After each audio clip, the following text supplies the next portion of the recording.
Hi, everyone. So I'm doing a presentation lesson today on how to make fresh pasta.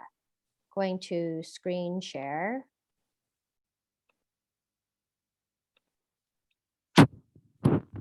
Everybody see? Yeah.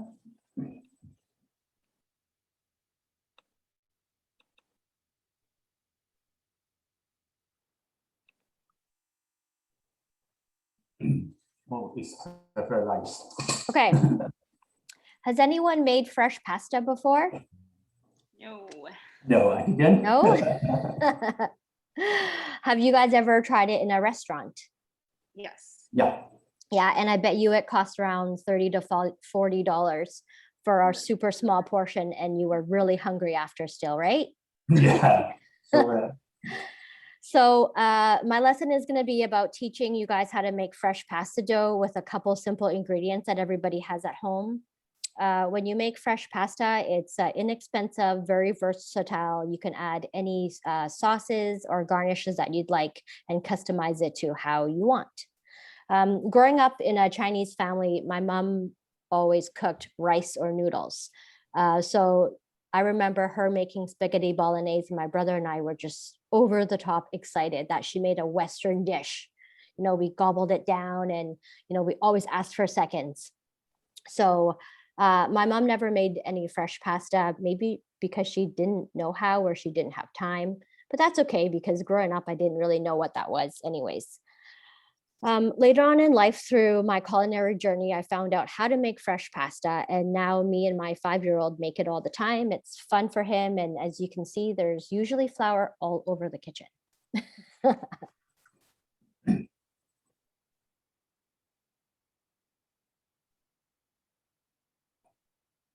So here are some of the ingredients. Can you guys see? Okay. So I have 227 grams of all-purpose flour, 1 egg yolk, 125 grams of whole beaten egg, 1 teaspoon of salt, and 1 teaspoon of olive oil.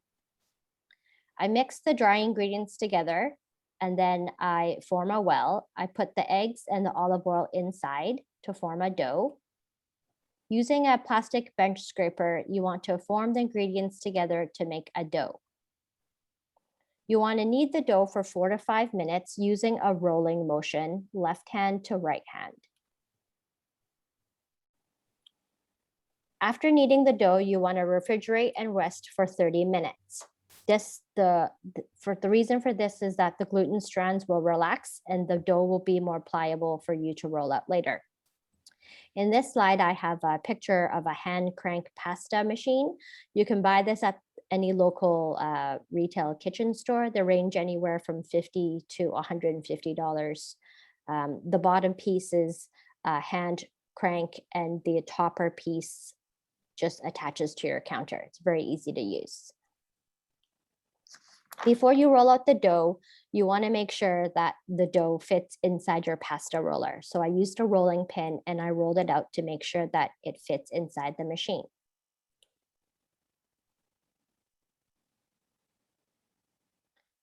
In this pasta machine usually has setting 1 to 8, 1 being the widest and 8 being the thinnest. You always want to start with number 1.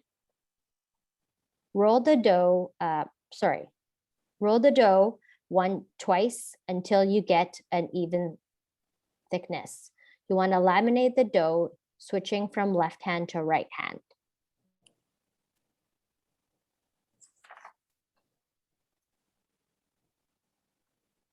Continue to feed the dough through the pasta machine until you have an even thickness.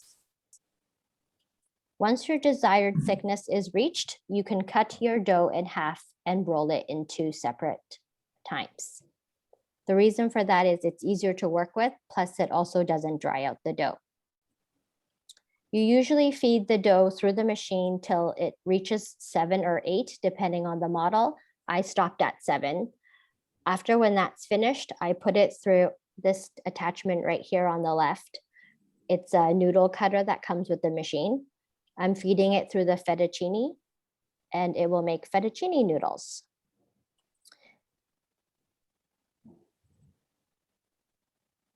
Another option is you can roll up your dough into a sausage and make hand-cut pappardelle noodles, which are approximately 1 inch thick.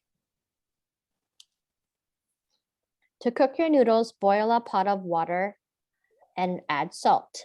Place your noodles gently inside. Stir occasionally so they don't stick together. Once they're float, they're ready.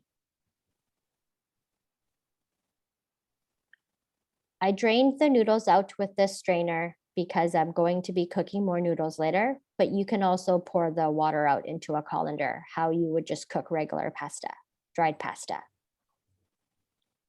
If you want to save the noodles for later, just add a little bit of olive oil and to prevent them from sticking. And once you're done, you can toss in your favorite sauce immediately and enjoy.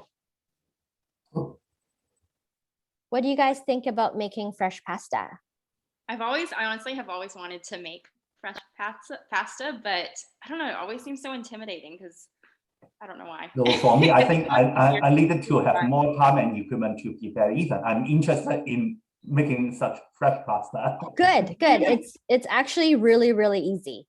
Mhm. It's Yeah. just like this video is going to be posted on YouTube, and then you guys can go through it. I think I have a link from my previous one. So it's actually quite easy. I encourage you guys to give it a try and let me know if it works out or doesn't work out. Now, would this also, like the recipe, work the same for if you wanted to make like stuffed pasta, like a ravioli? Yes, Is it the yes. same? Yeah. Okay. Yeah, so it would work. Yes, totally. That's awesome. Yeah. So some of the key points to remember are when you make your dough, it needs to rest for at least 30 minutes. The liquid will be absorbed by the flour and the gluten strands will relax, resulting in a strong, pliable dough. The higher the liquid content, the more time you will need it to let it rest. When you're rolling out your dough, be sure to flour the dough really well so it doesn't get stuck into your machine. And when you cook your noodles, to prevent it from sticking, add a little oil. And that concludes my lesson for today on making fresh pasta. Do you guys have any questions? No, Actually, it's very okay, maybe I interesting. missed It's very this, nice. but is it just Also, try it regular later on. Is it just regular all-purpose flour that you're All-purpose using? flour, correct. Yeah. So 227 grams of all-purpose flour. Okay. Oh, purpose flour. Okay. Yeah, all-purpose flour. Everybody has that at home. I've tried to make it with bread flour, and I find it's very chewy, and there's Yeah. more gluten content in the bread flour.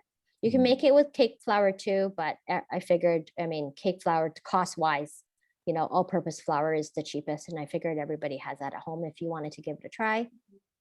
Yeah. Okay, I'm gonna stop the recording. I'm gonna stop the recording now.